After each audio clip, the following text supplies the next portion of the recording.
Good morning, kia ora, and good day, friends. This is Yugal, Parashar, editor of the Indian News. Friends, we have got a very special person with us today, and his name is Micheal Wood, the Honourable Minister for Immigration, Workplace Safety, and Minister for Auckland. That's a new portfolio created for you. Yes, that's right. It's what you can call a new old portfolio. For a period of time under the Helen Clark government, there was a Minister for Auckland. Yeah. There hasn't been since then, and earlier this year, Chris Hitkins created it as a new role to make sure that Auckland's got a really strong voice, and that we're coordinating our activity as much as possible in Auckland, because when Auckland does well, New Zealand does well. So, for the benefit of our viewers, would you want to elaborate a little more about this portfolio, because it's fairly new for most of the migrants here? Yes, it is. So, what's the job of Minister of Auckland? Yeah, well, it's to make sure that Auckland is working as well as it possibly can be, and it's primarily a coordination role. So I don't have a big budget. I don't have specific laws or levers that I can pull on.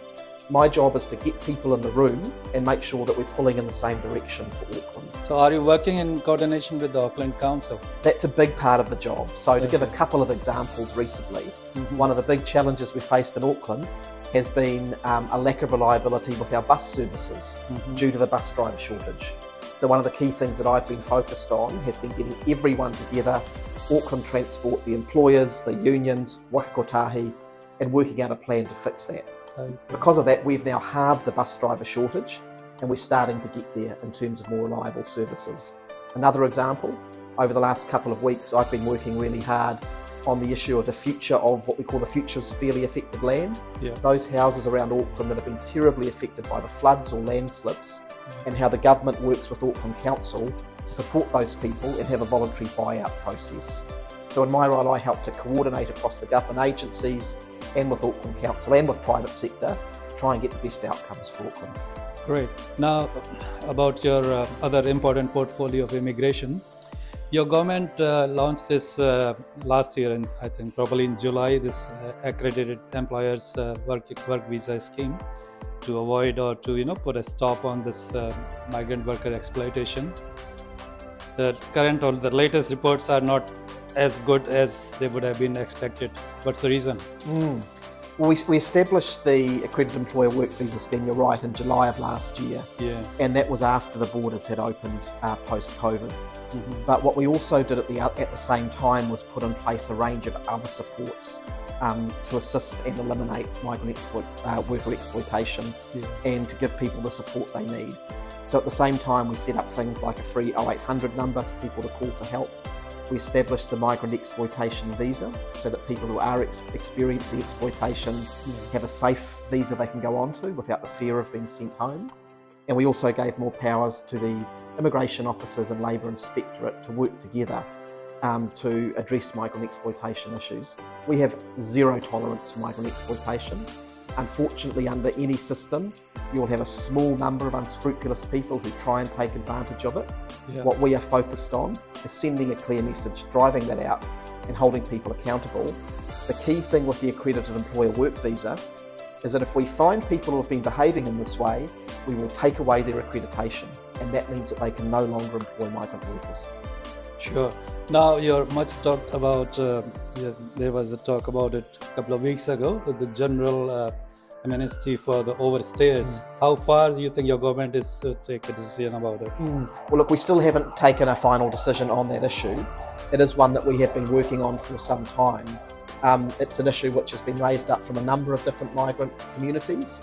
So we've been pulling advice through from communities and from government agencies about the issue, understanding the pros and cons, understanding if we were to do this, what would be the criteria, who would be included, who wouldn't be included, how do you do that fairly?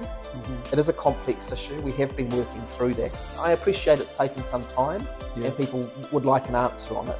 I can't give you a date here and now, but I think will that be before the election? I can certainly say that as a government we will make our position on it clear before the election, yes. Despite the best of the efforts from your ministry and from the government, I would call it a mass exodus across the district. It's still not stopping. What's the reason why people are just running away from New Zealand? Well, look, overall, what we're seeing is that New Zealand's a very attractive place for people. I agree with that. Our overall net migration is very, very strong. Yeah. The OECD rates us as the most desirable place in the world for skilled migration. Yeah. Now, yes, we have also had people who go to Australia or go to other places around the world. That has always been the case in New Zealand. The number of people that we have had leaving for Australia over the last year has been a bit higher than the 5 years before COVID, but actually it's a little bit lower than the 10 years prior to that. We've always had this flow of people, and particularly sometimes younger people in the professions. There are things that Australia offers that we can't, and sometimes that's roles in big companies, higher salaries, but we've got things that Australia can't offer, and that's what we've got to lean into. So overall, I think it's a positive picture. We've just got to keep working to make sure that New Zealand is one of the most desirable places for people to live and settle. And of course, sometimes those people will go away for 5 years, advance themselves in their particular area, and then sometimes they will come back and resettle. I can give you my personal example in this case. See, if I've got a close friend circle of maybe 20 people, 12 have already moved in last 12 months. And they're asking me to make a move as well. So I don't find any reason why people are running away, definitely for greener pastures. But why can't the New Zealand, despite being such a beautiful place, can't hold them here? People staying in country for 20 years, they're also moving from here. But as I say, that's always been part of the natural pattern of settlement. I remember when I was an 8-year-old boy and my auntie and uncle went to live on the Gold Coast in Australia for reasons of work at that time. This is not a new phenomenon at all. Australia is a bigger country. There are some particular opportunities there that people like the look of and they go there. This has always been the way in New Zealand. But the overall net picture that we have is that we are a very attractive place. So yes, we'll have some people who head to Australia, but we have many other countries where people look at New Zealand and they say there's no other place in the world that I would like to go to live, work and raise my family. Now on to a very serious issue, law and order. The crime is rampant in the country, no one can deny that. General perception, among the common, people talk on the street is like, why this government is so soft on the crimes? Why there is no, action taken immediately on the repeat criminals and all? The latest incident, as you may be aware, is of the Upatiki town yesterday. And the national leader has made a very hard-hitting comment about the gangs taking over the town. The schools are closed, the transport is closed. What's happening in New Zealand? What do you want to say about it? Well, look, there's no doubt that we have faced some particular issues in terms of some forms of crime which have escalated. Particularly retail crime is one that is often brought to our attention. Unfortunately, the migrant community is the biggest I'm certainly aware sufferer. of that. And certainly as the MP for Mount Roskill, I'm aware of that. So this morning my day started with a breakfast meeting with Ginny Anderson as Minister of Police, Priyanka Radhakrishnan, talking with local business owners, and this is one of the issues they talked about. The key thing I'll say on this one is tough talk doesn't do anything. So Mr. Luxon or anyone else can beat their chests, make themselves sound like the tough guy. Won't change a single thing. The key thing is what you actually do. So so we recognise these issues. We recognise that people should be safe and should feel safe. And so you need some things that will actually make a difference. Number one, you actually have to make sure that police are resourced appropriately.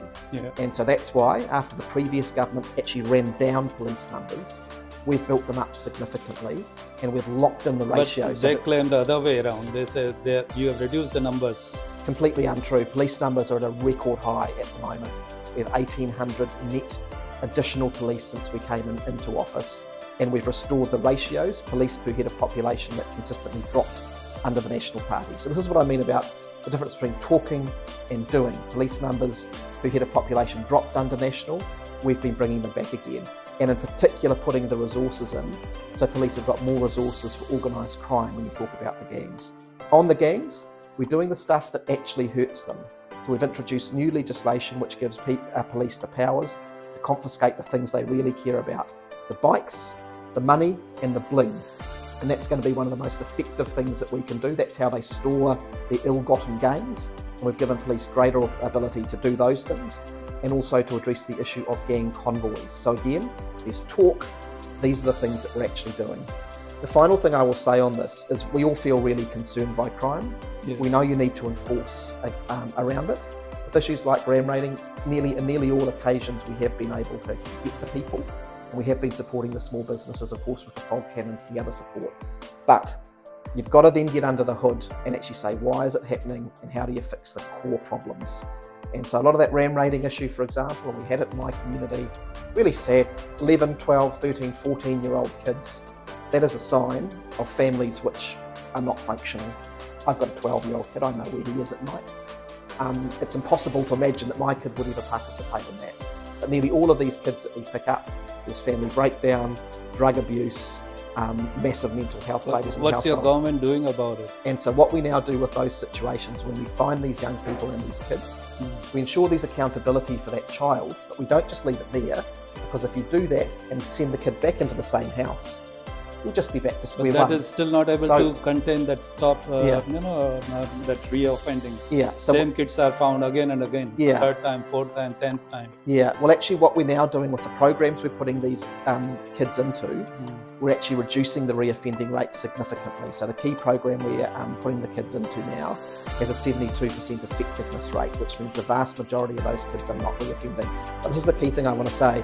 You've got to then address the whole family situation, because if that kid goes back into a family where the parents are off their head on meth, there's no supervision, the kids aren't being sent to school, they'll get back into trouble straight away.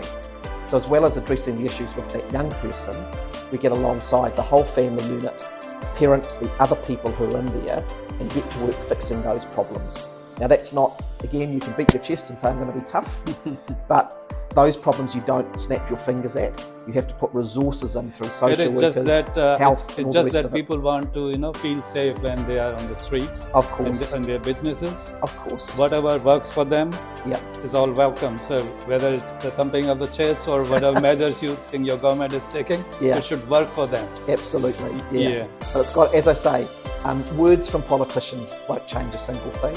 It is those practical things that we're doing, and we know that how people feel about this. Sure. We're going to keep working on these issues, keep providing the support that we can. Moving over to, you have been in the news lately, unfortunately for wrong reasons. The controversies just don't die down.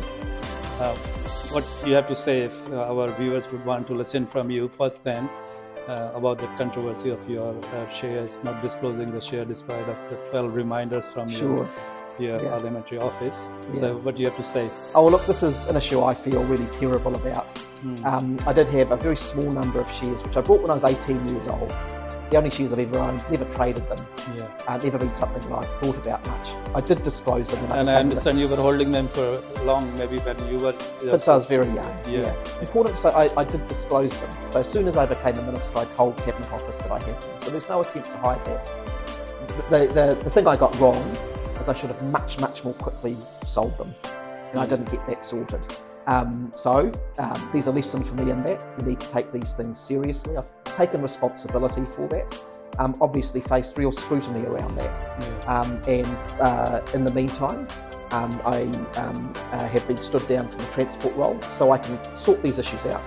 I've now done that. I've sold those shares, ensured the proceeds go to charity so there's no perception that I've benefited from that process. And in the meantime, I'm focused on getting back to my work, which is the things that I'm elected to do. Great. Now coming to elections, we are not too far from the election day now. The latest poll surveys are not very positive for your party, for your government. What's your take on it? The overall picture of the polls is it's going to be a very close election. If you look at, say, the last 4 or 5 polls, a couple of them have National Act ahead, a couple have Labor and parties that support Labor ahead. So I think we're heading into an exceptionally tight election. And it's going to be an election about trust. Who do you trust? A Chris Hipkins-led government that's led us through difficult times, that is supporting people at the moment, and it does plan for the future, or a very negative sort of a national government led by Chris Luxon that, as recently as yesterday is talking New Zealand down. So in difficult times, we're the ones who are in there making healthcare cheaper by lowering prescription charges, making public transport cheaper, making early childhood education cheaper, being there for ordinary people. Those are the things we need to focus on. not what we have Your, with national. your critics which call would it a welfare state policies. well, they can call it what they want, but when I talk to ordinary New Zealanders, we are finding it a bit tough when the cost of living is getting high. A little bit of support in those areas just makes life a little bit easier. Like right at the moment, things like the winter energy payment, that means that our senior citizens have got enough money to put the heater on over winter. That would be gone under a National Act government. People would be paying more for their medicines again under a National Act government. Last year we had 130,000 prescriptions that weren't picked up because people couldn't afford them, which means those people get sicker. All of that would be at risk under a very extreme, remember it's not just a national government, a National Act government with David Seymour on the Act Party. We want to cut so many of those core parts of our social fabric. The great progress we've made in recent years through the Ministry for Ethnic Communities, supporting our different communities, cut under a National Act government. So there's an awful lot that would be at risk with a change of government, and we'll stay very focused on those bread and butter issues, but also about investing in the future for New Zealand. One last question before I let you go. What are those jobs or the things which you wanted to complete during this tenure, which you are not able to? If your government makes a comeback, you would want to do, and also what message would you want to give to your prospective voters, why they should be voting Labour? Sure. There's always unfinished business. So we've made huge progress this term. If I look at transport, for example, we've been one of the most successful countries in supporting more people into electric vehicles through the clean car policy. We've gone from the bottom of the world to nearly the top of the world. We need to keep up that progress, and we need to keep moving to give better public transport so we reduce our carbon emissions, reduce congestion across our towns and cities. So good progress, but a lot more work to do. I want to see us building a stronger and more productive economy. That's how we become wealthier for everyone in the long run. So again, we've made great progress there. It was our government that has brought back investment in apprentices that was cut under the previous government, giving our young people training and education and opportunities. There's a lot more work to be done there as well. And finally, if I could say child poverty, none of us want to see a single kid in New Zealand grow up in poverty. Our actions have reduced child poverty by 77,000 since we came into government. That's through boosting incomes, it's through free lunches for our kids in schools, but there's a lot more work to do. So good progress, but unfinished business in all of those spaces that we are hungry and eager to get back to if we win this election. Thank you so much for your time today, Thank you, Yugal. Honourable Minister, and Appreciate it. We shall meet before the election one more time. Look forward to it. Thank you. Cheers. Thank you for your time. Thank you.